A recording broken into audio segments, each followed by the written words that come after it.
If there is one single habit that can radically transform your life, that is without a doubt journaling. I believe fiercely that if you approach journaling in the right way, it can transform drastically your life in less than 1 year. I've been constantly journaling over the last decade and more intensely, even daily, for over the last 2 years. And I attribute most of my biggest achievements in life thanks to journaling, especially my 13 years of sobriety and also the daily management of my ADHD symptoms. Hello, I'm Eva Amory, and this is Humans Academy, the place where we use the therapeutic benefits and the power of the narrative arts. Welcome to episode 3.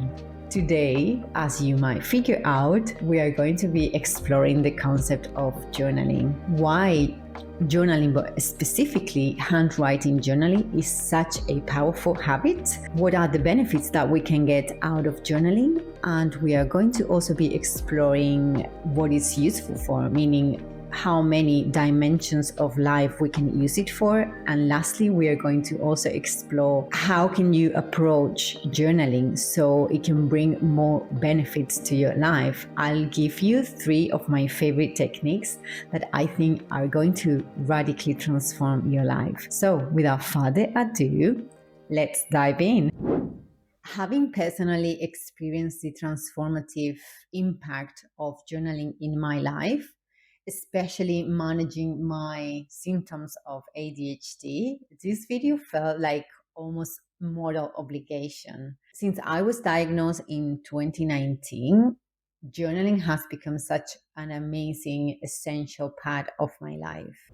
There are so many studies out there that show the benefits of journaling, and many studies all over the world have shown time and time again of the psychological benefits. So there are really more reasons to start journaling than not to do it. But today I wanted to bring you my 3 very personal favorite reasons why you should consider journaling from today, especially if you come from a background of trauma, maybe addiction, or even diagnosis of ADHD, but even more specifically, if you move through the world with a philosophical perspective, meaning you want to live in a more authentic way, more connected with who you really are. So from my favorite reasons why you might consider journaling, the first one would be from a narrative perspective.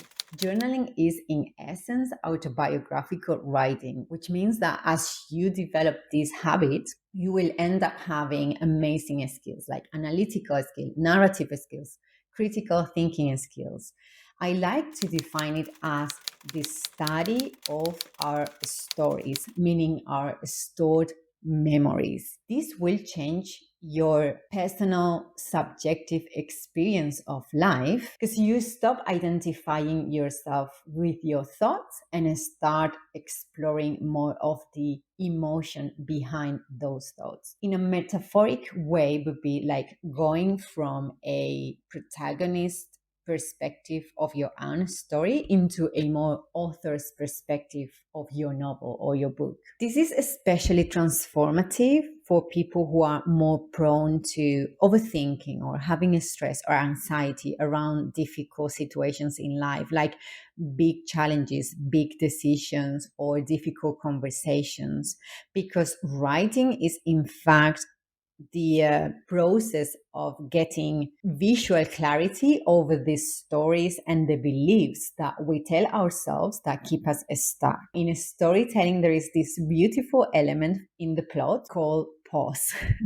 Yes, pausing in your life. I would be really glad if people would take this from the narrative art. If you go to any movie, if you go to any series show or any book, you're going to find that there is a moment, a very specific moment, where the protagonist, most of the times quite before the conflict or before the final battle or something like that, they have this philosophical conversation with a mentor or with an old wise woman, right? That is exactly what journaling is. It's the pause. It's the space where you think before taking a big step in your life. What I find many times is that I go to my journal in those moments where I most need to think about my next step. The real benefit of journaling from a narrative perspective is to edit yourself. You go today online and you find so many people who are so mean with their language, who don't have the patience,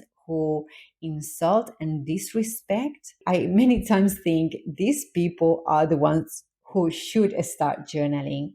Honestly, journaling gives you the capacity to edit yourself. And I think this is important also from a philosophical perspective, because you need to be aware that words can be weapons. We should take care of other people. But my question to you is, how are you going to be aware of how you treat other people if you don't pay attention to how you talk to yourself? And that is really the hidden power of journaling from a narrative perspective. Is it gives you also the idea that you can explore your mind to treat yourself better. As you write your story while it unfolds, it's going to give you more empathy, not only toward other people, but also towards yourself. I love how beautifully author Liz Gilbert says that journaling becomes today less of a trendy new age self-love concept and more as a public service activity. By the way, if you're interested in this topic, conflict, I will leave the link of the previous episode where I explore this concept from the standpoint of the narrative arts. From a psychological perspective, I have found so many studies and all of them are super interesting. So, for example, there is one study made by the UCLA in 2007 that has shown that when we write about our feelings, meaning expressive writing, which I don't know if you're familiar with Pennybacker, but Dr. Pennybacker is the one who, let's say, invented this kind, not invented, but has studied the most expressive writing. So if you're not familiar with him, I would suggest you go and find some of his work if you're interested in expressive writing. So as I was saying, the conclusions of this study from 2007 says that the emotional part of our brain starts to calm down when we write, but when we handwrite, okay? And the part that helps us think, meaning our rational parts of the brain, start to take the lead. So in a metaphoric way, is as if we gave our own brain a therapist.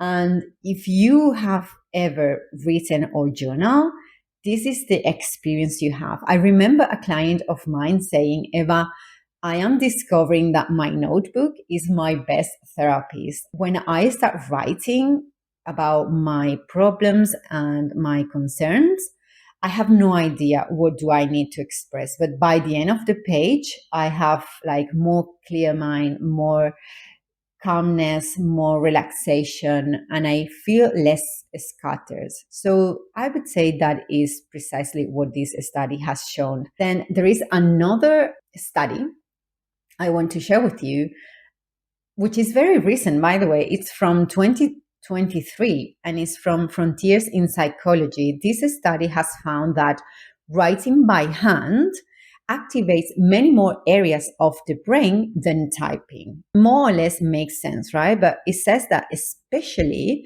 the ones involved in memory, focus, and learning. And this is the reason why I cannot advise enough for people with ADHD, because we struggle a lot with managing our focus. There is another research, though, including expressive journaling, that studies also the handwriting. And this is done by my favorite university in the world, which is Stanford, and has also shown that writing about our emotions helps the brain recover from stress by quieting the regions that usually fire up when we are overwhelmed. If you have ADHD, probably I don't have to explain more than this, but for people who don't have ADHD, we have like in the internet sphere this meme and metaphor that the brain of a person with ADHD is like having a computer with 60 tabs open all the time. So what this study shows metaphorically is that when we put pen on paper, what we are doing is we are taking out all those tabs and focusing just on one and saying, now I'm going to dedicate the next 30 minutes to only be focused on this only tab. For many people who know me, who work with me and my clients, they know my definition of storytelling is turning chaos into order. And in fact, I think I have already said here before in the podcast, writing would be that same definition, but multiplied by 100 maybe. It's really about taming your thoughts. It's about saying to your mind, I want to focus in this topic because this is my priority right now. And we are going to find out what is that we need to express. And the rest can wait. That would be for me the biggest benefit I get out of journaling from a psychological standpoint. The power to get all my chaos in my mind into order. From a philosophical perspective, think about the most brilliant minds in history, like the Da Vinci's, the Virginia Woolf's, or the Marie Curie's. They had in common journaling, and they journal about almost everything from their professional careers to their personal lives. They documented almost everything. And the fact that they had such brilliant ideas is also because they were students of their own minds. Because self-knowledge really is about paying attention to what you pay attention to, or in other words, to be a student, to be a scientist and explorer of your own mind. We find these historical figures so fascinating, not only because of the achievements they had in their specific field, but also because they lived their lives with such an integrity. It's almost unbelievable. Like, think about Marie Curie, for example. Do you think she had it easy in her own period? Being a scientist woman around that era was easy? Absolutely not. And the same with Da Vinci. Do you think being such a generalist and being so scattered mind with probably ADHD symptoms was easy during his period? Absolutely not. But yet they got across all the battles, all the difficulties in life, I think, thanks to journaling. Because how are we supposed to live a meaningful life if we don't study ourselves, if we don't know what are our values, our beliefs, or even our negative self-talk?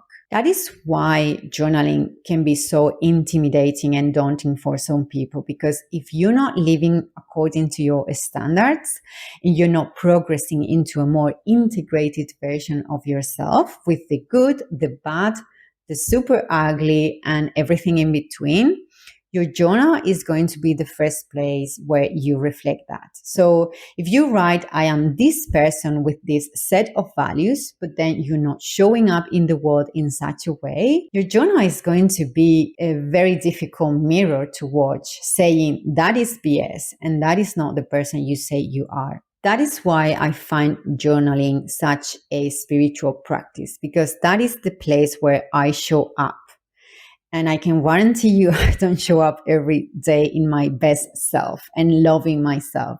Sometimes it's difficult. Sometimes I am very depressive, and other times I'm super grateful. But yet I journal every single day, no matter what is the emotion I'm feeling or the experience I'm going through. But I found out that in one way or another, I always have the same questions in mind when I go journal.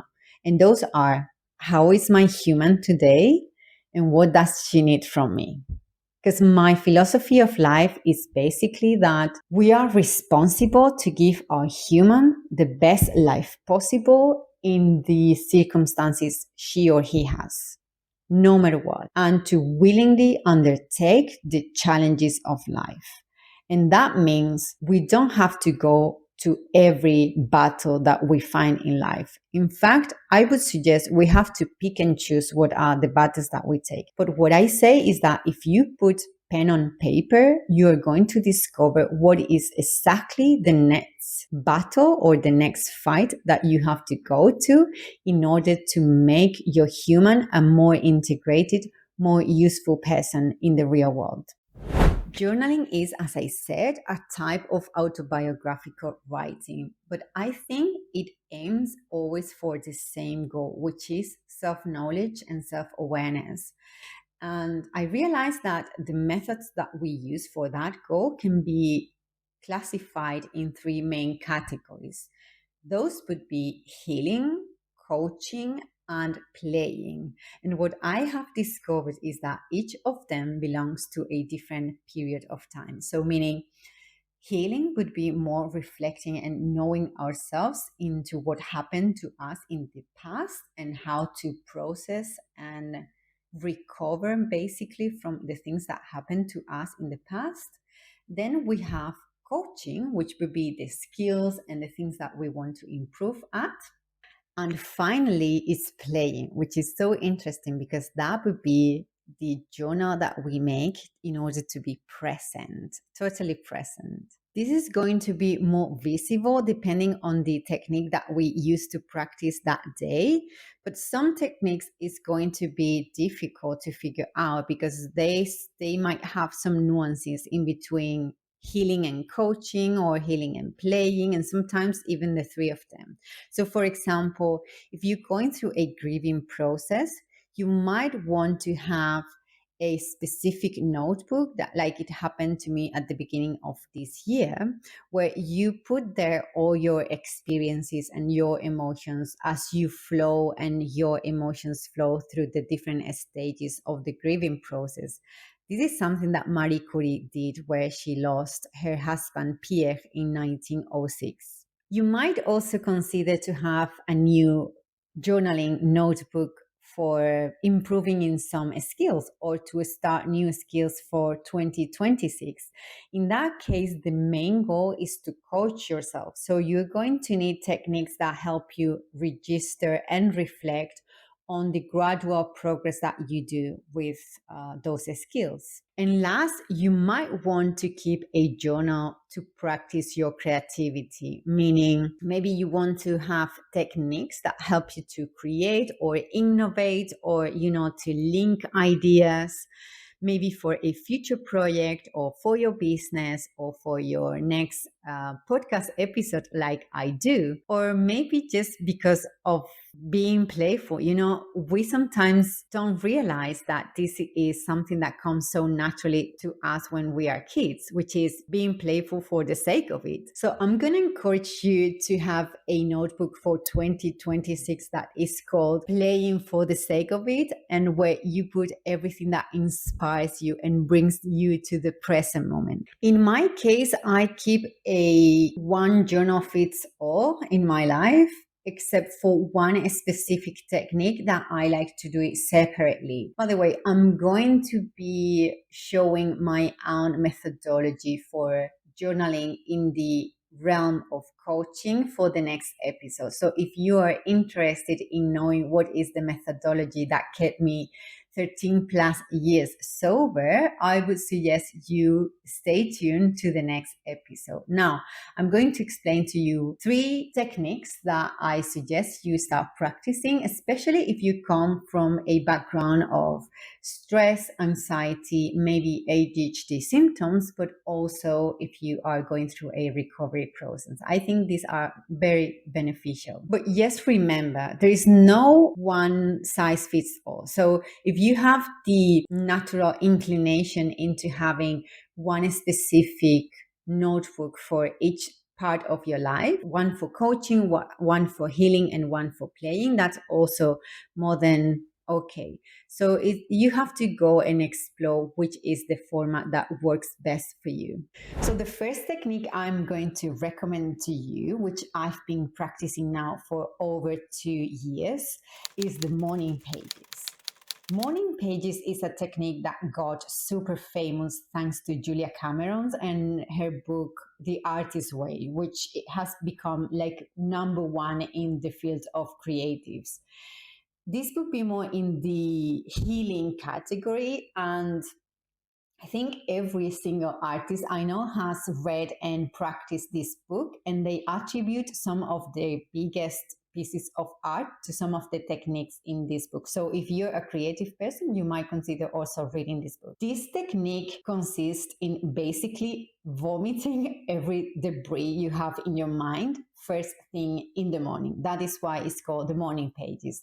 And it's also related to this concept of the monkey mind. I don't know to whom I should attribute this concept, but basically is when you wake up in the morning, super cluttered, super stressed because you have in your mind everything you want to do, together with that annoying colleague situation that happened to you, together with all these brilliant two ideas I had for my project or for my business. You take all of that and you put that into the paper. So it has no format. You don't have to follow like a specific structure. It's just for you to feel less clutter and less stress by the end of this practice.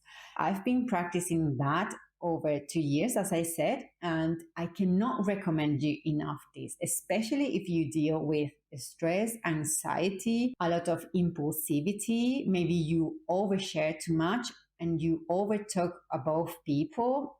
I would really suggest you have this technique in your life. Highly, highly recommend it.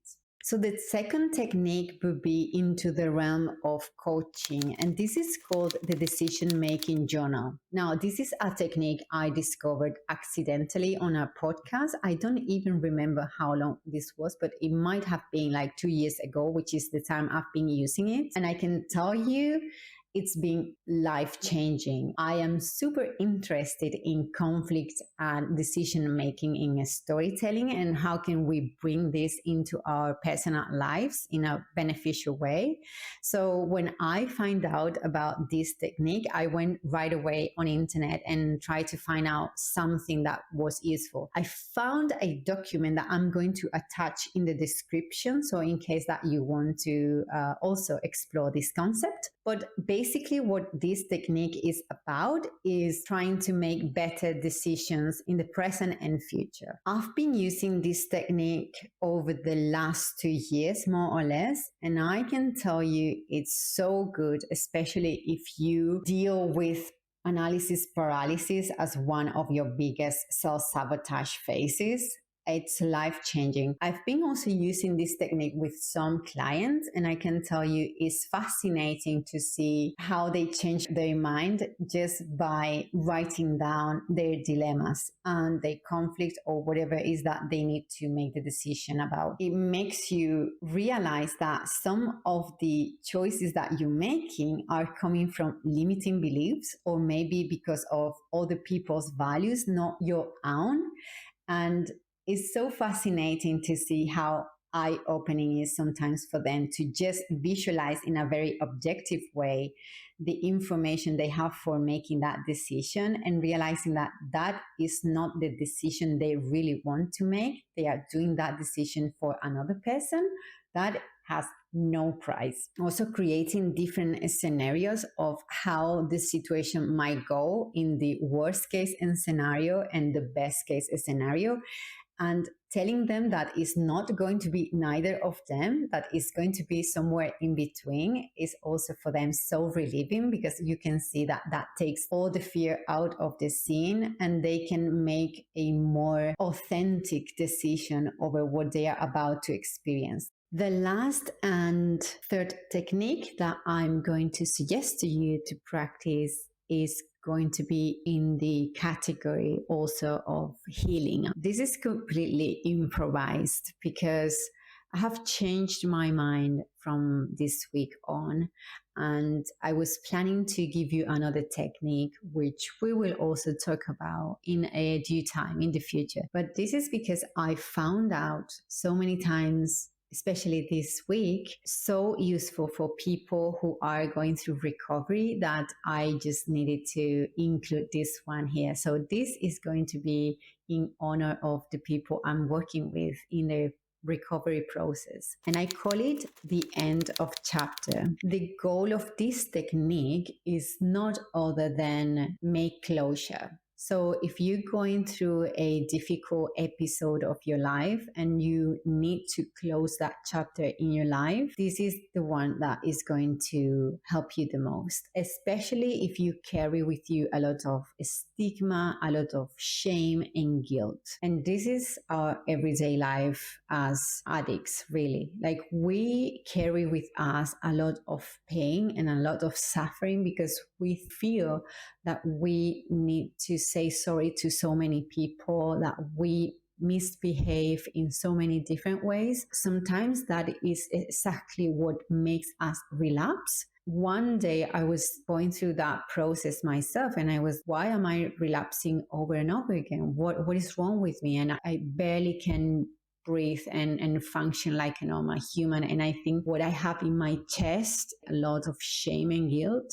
And I want to take out of myself this feeling. I don't want to live my life living like this again. And I was like, okay, what do I need to do in order to take out of me this heavy load of shame and guilt? And then I decided I was going to do this technique and say, I'm going to write down a list of the things I think I need or my soul needs in order to forgive myself. And that is what I did. I applied the rule of 3, which is also a technique from storytelling. And I said, in 3 steps, what would be something that would make me close this chapter of shame and guilt? And so I sat down, I listened to my soul, and then I said, this is what I have to do. In that list, one of the things was to say sorry to many people. And I did. It takes time. The fact that you come out with a list of the things that you need to close that chapter to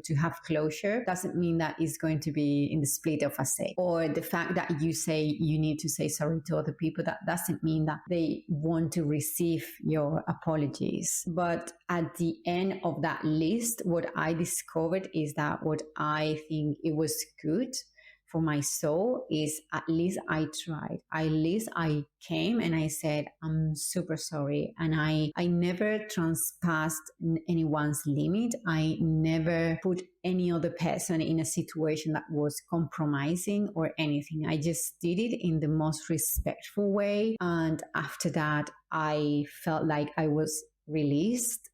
All that tension, all that shame and that trauma, and I could breathe again and I could make my life from that on. For this technique, I can absolutely provide you some resources, and I also want to read to you the sentence that I came with when I was doing this exercise, and it says like this: closure is not something someone can give us. It is an internal permission we give ourselves, and we can do it anytime, even in the most uncertain circumstances.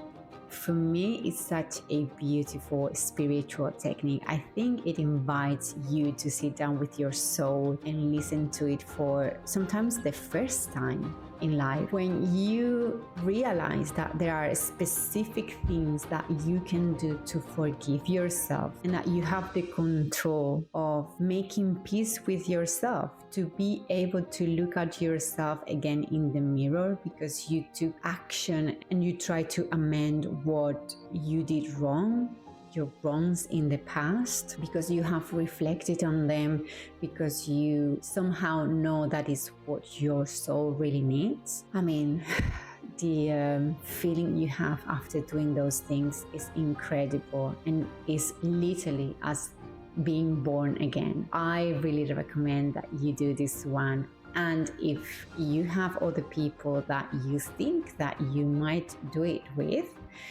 invite other people from the family, from your friends, from your co-workers, and maybe you can share together some apologies or some things that you want to say sorry.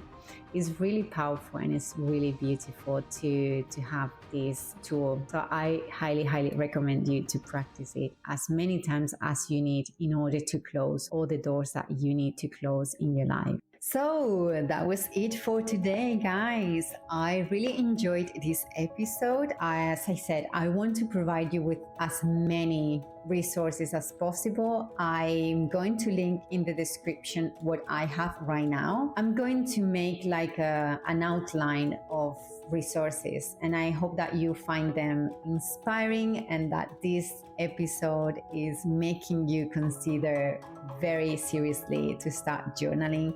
I can tell you my life has been transformed in so many ways thanks to journaling. I'm gonna be bringing more techniques. I can see I can build a multiverse of prompts and techniques for journaling because I've been practicing so many of them. And I'm going to also create a document of a 30-day challenge for journaling, and that is going to come in the next episode. So if you want to explore this, if journaling is a topic that you really love, stay tuned and I'll see you in the next episode.